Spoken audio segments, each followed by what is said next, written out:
Hi, good afternoon again, everyone. Welcome to day 3 of the holiday planning party. We are in full flow now. It's been a good party so far. I hope everyone's having a fabulous time. I'm really pleased this lunchtime to be joined by 2 brilliant experts, female travel industry experts, as we head to Africa and look at safaris in particular. So thanks for joining me, Emily from Africa Exclusive. Hello, Emily. Hello, thanks for having me. Pleasure, anytime. And Yusra Rasul in South Africa from Adventek Adventures. Hi. Hi, Bix. Thanks so much for having me. Oh, pleasure. Really looking forward to getting stuck into this. So let's first of all start off. Tell me a bit about your companies. Emily, let's start with you. Tell me more about Africa Exclusive. So Africa Exclusive are a UK-based tour operator. We actually celebrated our 30th birthday in 2020, which due to the global pandemic, we weren't able to celebrate, but we're doing that this year with some epic adventures. And we work at the sort of higher end of the luxury market across East and Southern Africa, with the focus being the number one priority being the individual client. So nothing is pre-packaged. It's all designed and handcrafted for each individual, depending on their interests and who's traveling and all of that sort of thing. So it's what we love to do and are very passionate about. And we think everybody should have a safari experience at least once in their lives. Oh, yes, please. I mean, I know we've got quite a few keen watchers today and a lot of excitement about this talk. So, yeah, it's a complete, utter bucket list dream, isn't it? So, yeah. Thank you. And how about you, Yusra? Tell us a bit more about your company. Well, I'm actually 29 years less than Emily. So, yes, Adventek Adventures actually started from a passion that I've had. I've been in the luxury industry, tour operating industry for just over 12 years and decided to start my own tour operator. So we are only 1 year old. I am the owner of Adventek Adventures, and I have decided that I would love to put what I love about Africa and showcase it out to the world, putting together, like exactly what Emily said, put it together FIT clients itineraries, what they want, what they need, their interests, putting together packages that makes them, making it a memorable experience. We do cater for mid to average, but work mostly on the luxury end. We've got preferred suppliers basically all over Southern and East Africa that we work with. We are a DMC in South Africa that handles everything from start to finish. So from the time client arrives into South Africa, we are by their side, a call away, 24 hours a day, handle all their touring. And I mean, they basically a one-stop shop. Fabulous. Just for anyone watching who's not sure what DMC is, I know we throw it around as an industry term, but just explain what DMC is as well. So a DMC is actually a destination management center, basically catering for an entire package together. So from flights to accommodation to touring to transfers to literally everything that you want, you come to us. We, like I said, a one-stop shop, and we put together your package according to your needs, and you can just contact us, so you don't have to go through to supplier. You contact me and I sort out everything. Brilliant. Okay. And you're actually based in South Africa, aren't you? I am based in South Africa, in Johannesburg. Yes. Excellent. All right. Well, let's get talking about, let's start at the beginning. Why, it sounds like a stupid question, but why should we go on safari in Africa? Tell me. Who wants to jump in first? I'm happy to go first, if that's all right. As I said before, I think it's a really, we feel very strongly that it's something that everybody should experience. And I think the why is there's so many different elements. Everybody comes away with something different after they've been on a safari. And when we look at sort of families, it's ideal. We have a lot of clients who travel with families, all different ages, multi-generational families.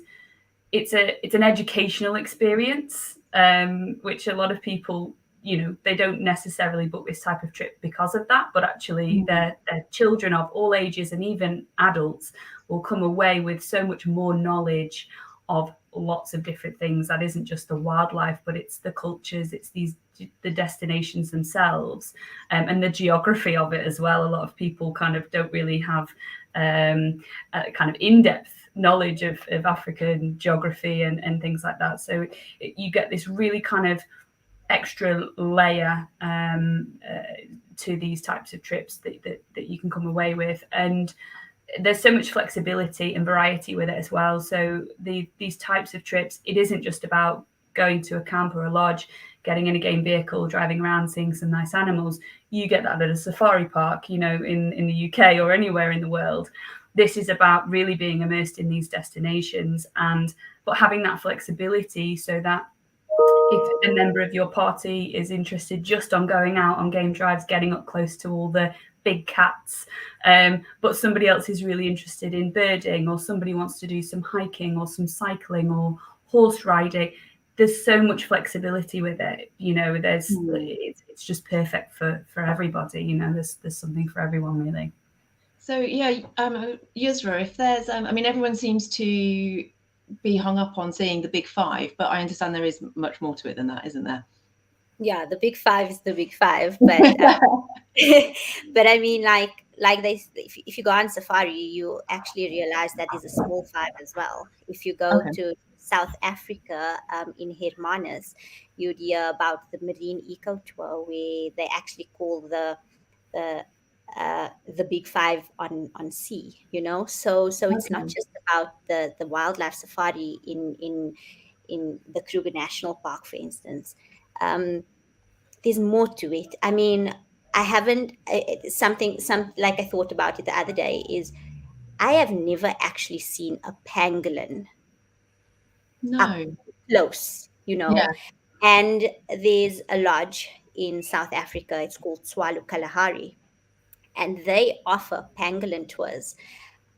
The amount of education or the things you get to know about certain animals, but it's not just about animals, it's how what they do in their habitat, or what type of flowers they eat because they need to stay hydrated.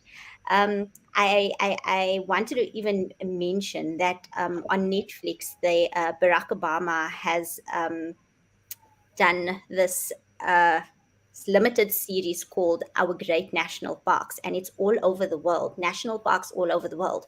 But they talk about African safari, and they talk about, it's not just about the national parks in Southern Africa or East Africa, it's what the actual animals in their habitat do, what they give off to nature and what they give off to us as human beings. There's certain things about the animals that they use in scientific labs.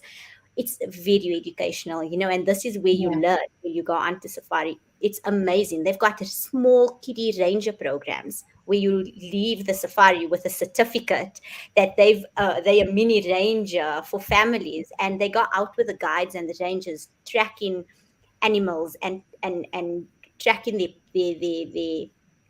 paws and seeing which animal. So there's so much for everybody. Our continent has so much to offer, and I think it's special in that way, because you don't just go on safari, you leave there with a memory and a story to tell. Oh, definitely, and hopefully that stays with you forever, especially if you're taking young children with you. It must be an incredible experience. So can we talk about, I mean, everybody knows that you go on safari in Kenya, but you know, there's so much more to that, isn't there? And there's so much more to tell me about the destinations we should be looking at. What does each mean to you? Emily. Oh, sorry. Yeah, go for it. Carry on. Are you going, Yusra? Yeah, sure. So everybody, when they talk about safari, I mean, Kenya comes to mind. Kenya is beautiful. I read some chats earlier where Lindsay was talking about Nairobi, where she went to the Shadrach adoption center for elephants. That it's close to your heart. You can adopt an elephant. But yeah, there's destinations in Southern Africa, like Botswana, in the Chobe National Park. I mean, you might not adopt an elephant, but you can get up close and personal to a humongous family washing up in the water and you sailing on a cruise boat right next to them. Or you go on to the Okavango Delta, which is also in Botswana, and learn about the channels of the Delta. You have Namibia, which everybody thinks it's just desert, but there's a shipwreck or a skeleton coast that they call it, and there's so much info about history on why it's there, and there's the structure of what has been and what it's become. I just think it's so amazing that majority of the places also in Southern Africa, they tell a story, and they haven't built on top of it. They left the original places as is. uh, I don't know, like Kruger National Park, it's huge. And there's so many lodges to choose from, but it's not about the accommodation. It's what that history of that lodge has brought and why they named the lodge. But yes, I mean, there's other countries in Africa that is just so special as Kenya. So Emily, how do you advise people on which country to visit? Do you say, actually, you need to visit 3 to get the best from your holiday? How do you start? Yeah, exactly that, really. Almost the destination itself, we have often people that will get in touch with us and say, I want to go to Kenya or Botswana or South Africa or wherever it may be. And I think initially when you're looking at safari planning, you want to be speaking with an expert who actually takes your initial kind of thoughts of a destination out of it, looks at who you are as a traveller, who you're travelling with, your interests, when you want to go, the type of things that you want to see and experiences you want to have, and then your expert should be able to recommend the right destination for you to have that experience. And that's something that I think is really important with these types of trips, because the research you can do, it's overwhelming. There's so many contradictory bits of info across the internet or wherever. And if you ask anyone that's been on safari, they will say to you, I had the best time, you need to go here. And that might be correct, but isn't always, because there's so much variety, as Yusra said. You go to the Kruger, or you go to the Masai Mara, or you go to the Okavango Delta, that's fine. Where are you going to stay? And when are you going there? That depending on when you go and how long you're staying and what you want to see, will affect which camps and properties you want to be staying at, the types of accommodation, the style of accommodation, all of that sort of stuff. So the destination itself almost comes a little bit further down the list, I think. Okay. That's good to know. Yeah. It's all about just that overall safari experience. And if you want to combine it with time in Cape Town, for example, considering the logistics, if you're going to go on safari in Botswana, if you want time at the beach or, afterwards, you've got to consider then the logistics. If you want to go and see the gorillas and then you want an awesome safari, it's kind of, there's lots of different moving parts and lots of different elements to consider that might not apply in other parts of the world when you're sort of traditionally looking at planning trips. So yeah, there's no easy answer into, what destinations you would recommend, because it all will come down to the individual and that they're kind of the boxes that they want to tick and that overall experience that they want to have. No, totally. I get that. And that's why we have you guys here as experts. You're right. That overwhelming research on the internet is exactly why we set up the Holiday Insiders Club, because you just need sometimes a straight answer of like, this is what I want, this is what I need. So one thing we wanted to look at as well is, how do you what's happening with people being as sustainable as possible in the individual operators or the accommodation and that sort of thing? How do you know what you're booking is a supported and sustainable option? So a lot of lodges, and I think Africa specific, every single country, every single lodge has a conservation. Okay. They always give back. And I think the biggest thing is when clients book, they always ask, how can I give back to the community? Yeah.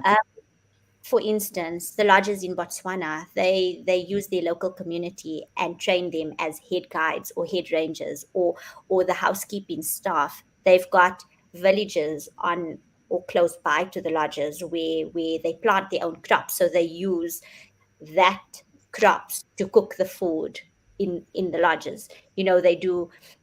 They do some conservation, like for instance in Chobe, which is in Botswana. They have these bicycles where people from the villages actually fix these bicycles, and then they use them as touring bicycles, or clients can give towards fixing the bicycles. They've got rhino conservation, where people are like, you all know about the poaching of rhinos with the horns, and that they so much into that, where every single person can give back to that community and walk away there knowing that they've helped somebody in. Because it would just be horrible to visit and feel like you just exploited this animal or this person. This would, that would, Definitely. Yeah. So that goes back, I guess, as well to that earlier point you were making about the importance of all the education that just comes as an intrinsic part of going on safari. You're going to learn so much more, aren't you? Is there anything you'd add to that, Emily? Yeah, I mean, just to sort of say, sustainable tourism and eco travel is something I think that lots of travelers now feel really passionate about. There's a fantastic, if anybody is planning on heading out on safari or out in Africa, there's a website called Pack for a Purpose, which a lot of properties are part of. And you can go on the website, you can type in the lodge or the camp that you're staying at, and often they will have an affiliated charity that they are working with, and there'll be a list on there of things that you could take out with you to leave at the lodge or the camp, and they will give them to that charity to help them. So it's really nice because it can be anything from supplies for a local school, packs of pencils or footballs, or whatever they need, so they're not overwhelmed with things that they don't need. But then it could be nappies for newborns, for charities that work with newborn with mums and things like that. But this sort of sustainability, it's something that we feel very passionate about. We have what we call our travel well policy. All the properties and lodges that we recommend, we explain in detail how they give back to the community, the conservation and the environment. And a lot of camps, are built sustainably, and a lot of them you could break them down and never know they were there, and it's really important, I think, that for us as experts in these destinations, give that information out as well, because often it's not shouted about enough, and it's important that these trips do have a positive impact on these environments, and people can get really involved in the conservation as well, which is nice. 100%. So have you got, what insider tips would you share to make sure that people get the most from their holiday? These aren't generally cheap holidays, are they? They are probably once in a lifetime. What sort of tips have you got to make it either affordable or just feel like it's good value, and also just that you're spending your time as wisely as you can? Yusra, should we start with you? Okay, so I mean, this also obviously depends on the occasion. I mean, like if you're getting a honeymoon couple, for instance, and they're like, this is a once in a lifetime trip, I'm going to Africa. Doing something for them, throwing in a few things for them, where you see it's going to make a difference in their life. For instance, adding a hot air balloon safari for them. I mean, over the Masai Mara is so beautiful. Oh my gosh!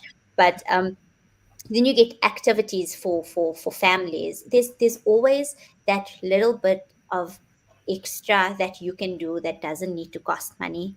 That little bit of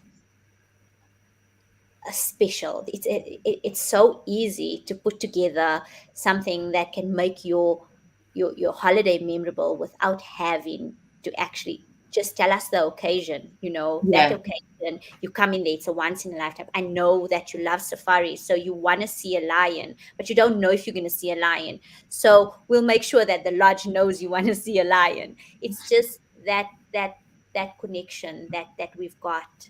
I Yeah. think can be an insider tip. I don't know, Emily, you can give some more info. I mean, there's so much to do. So like you mentioned to us, safari on foot. Who would want to do a walking safari in Zambia watching the rhinos? Yeah, I mean, I didn't know that was a thing, that you could you just assume that you're going to be in a Jeep and that's it. But no, so safari by walking? Yes, I mean, it's possible. So yes. Yeah, and it's really nice as well to have that. Someone said to me once that if a game drive is like watching a film, then a walking safari is like reading the book.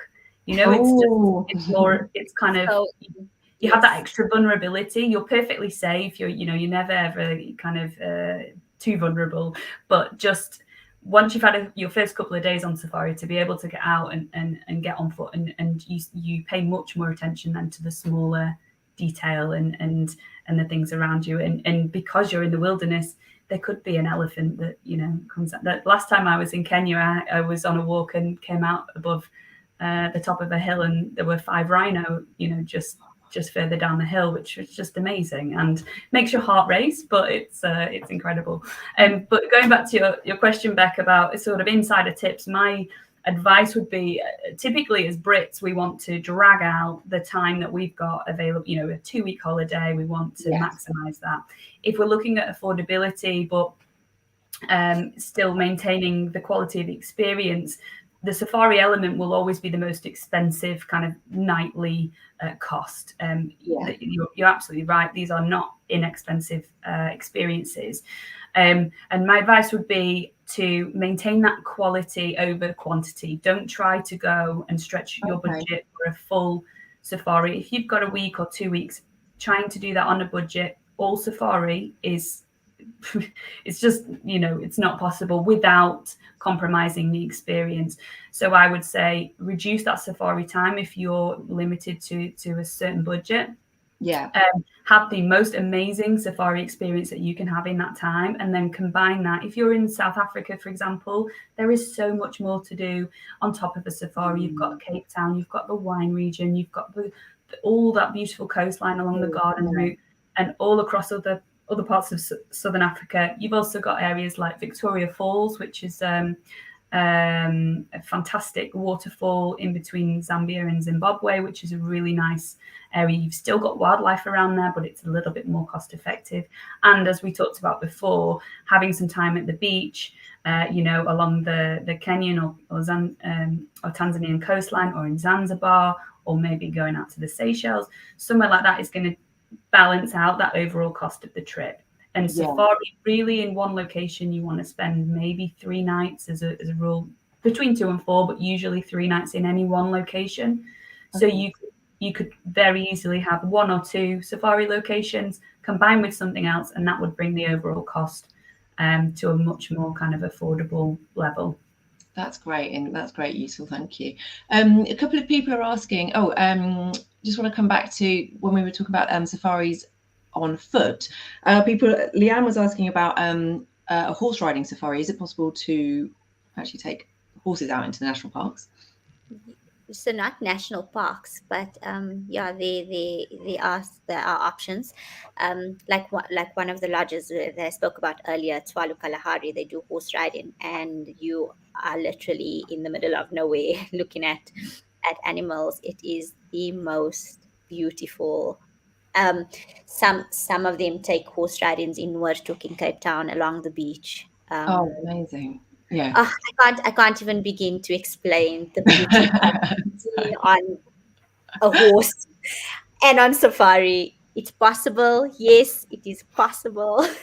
Cool. Yeah. Sorry, Emily, carry on. I was just going to say, you can do dedicated riding safaris. I've got some clients flying out actually today to Botswana to do a full riding safari in the Okavango Delta. So they will stay in a camp, they will ride out full day, there will be another camp set up for them, and then they'll ride out. So, if you're really into horse riding, you can be on horseback pretty much for the duration, and with the ability to go on game drives and things to mix it up. You can go out for an afternoon at some camps and do some horse riding. You can stay at some camps where it's optional. So if you ride, but you don't necessarily know if you want to ride on safari, you can stay in a camp where it's possible, and you can head out and do some safaris. But it's definitely an option, and incredible to be riding amongst the herds. Is when you've got giraffe and zebra around you, it's just amazing. Katrina was also asking if it's possible to do safaris by bike. I presume like pedal bike as well as rather than motorbike. But yes, bike safaris, is that a thing too? It's definitely something that is available. Yeah, and again, there are lots of camps and lodges where mountain biking is an optional activity. So you can head out, again, something really great for families, head out all on two wheels, just feeling a bit more at one with the kind of environment, with your surroundings, and being amongst that wildlife as well. It's different and a great option to get out to do when you're there. Awesome. Yeah. Just touching on families as well, is there a recommended, do people take newborn babies on safari? What's the sort of sweet spot age-wise for taking children on safari? So safari minimum age is 6. Okay. But there are lodges that I've booked in South Africa, in the Madikwe area, which is for all ages. You do get lodges and camps that allow kids of all ages, but then they'll have to book the camp exclusively. And the pure reason for that is because of the kids that can't stay so long on a game drive, because a game drive is roughly 3.5 hours at most. And kids, it depends also, the sightings that they do is quite dangerous. I mean, they go personal with the animals, so they don't want to take that risk. But if you're booking out a camp exclusively, yes, you get your own private vehicle. You get there are quite smaller camps where there's a small family that can go. The Madikwe area takes kids of all ages, but then they'll limit the game drives for them to like 2 hours, 1.5 hours, for as long as the kids can. So yes, there are options for kids younger than 6. So we are not saying that it's not possible. But generally, you want to be a bit older, perhaps like 8, 10 or so. Yeah. Okay. Yeah. It depends on the children as well. 8-year-olds vary in terms of their attention span and ability to sort of absorb what's going on around them and their behavior and everything. So, I think to appreciate it, and again, if it's going to be a once in a lifetime bucket list kind of trip, if they are a little bit older, sort of 8 and upwards, the kids will get so much more from that experience. Okay. And Katrina, just to follow up, was asking as well about sort of how long to allow, but I guess does it come back to that minimum of sort of ideally 3 nights in a place? Yeah, that's the sort of general rule. It will vary depending on what's there and your overall trip itinerary. You can stay 4 or 5 nights in any one location. Some people stay for weeks and even longer, but as a general rule, 3 nights in any one location is usually enough time to cover all a lot of ground, see a lot of incredible wildlife, do lots of different activities, and then move on to combining that with ideally a kind of contrasting location where you've got lots of different densities of wildlife and activities to enjoy. Wonderful. Yeah, and I mean, like the destinations also, it's like there's a routine every day. So you'll like wake up at dawn or at like 5 a.m. You do your first sunrise game drive. Then you come back, you have breakfast. Then you have a little bit of a siesta. Then you go on an afternoon game drive, come back for dinner, So like every day is quite the same on safari. But it also depends on the location. You can do a safari in 3 different areas. So you can combine it, like you can do a Vic Falls and a Kruger National Park together. So you're in 2 different countries, but 2 different sets of safaris. Or you could do Victoria Falls and Botswana together. It's 2 different areas. And you still get a safari feel, but in different areas. So you don't really feel. So you can do like 2 weeks, just safari, but different countries. Oh. Okay, fabulous. Well, I know you've both been working, put some itineraries for us to have in the Holiday Insiders Club. So there's sort of all the ideas that we've been talking about, they're kind of coming together in holiday itineraries ready to plan and book in the club. So it's fabulous. The sort of the expertise that you two can provide is incredible. So thank you so much. Oh, just one last, I think we'll just fit in one last question from Lucy. What she's saying, what is the average group size on a safari, and how many people do you tend to find in a vehicle? It depends where you stay. Because we work at the kind of top end of the market, you will have our vehicles will all be open-sided usually, and then maximum 6 to a vehicle. Obviously, if you have a family group, then that can be adjusted. But that is really certainly what I would recommend. You do see sometimes when you're on safari, you will see minibuses full of people and everyone's crammed in, because that does happen, but it's certainly not what we would recommend. A lot of the camps and lodges, the best ones to stay at, as Yusra mentioned earlier, are small, maybe 5 to 9 rooms maximum, and they'll have enough vehicles to be able to spread everybody out well. And you obviously want to have a good view when you're out in these vehicles and things and heading around. But usually it's 6. Sometimes it's less than that. Sometimes it's 4. Okay, great. All right, brilliant. Thank you. Well, thank you both so much for all of that. Could have carried on talking all afternoon. Thank you everyone for watching. I hope that's been really useful and you've got tons of ideas now for getting that safari holiday booked. We'll be back again tomorrow lunchtime, last day of the holiday planning party at lunchtime series tomorrow. We are heading to Sri Lanka and the Maldives tomorrow. So I've been having a wonderful week. I hope everyone else has been enjoying it. I'm been all around the world. I'm loving it. But yeah, thank you. Thanks Emily and Yusra so much for your expertise, and yeah, thanks everyone for joining. Thank you for having us. It was wonderful. Yes, bye everyone. Thanks. Bye.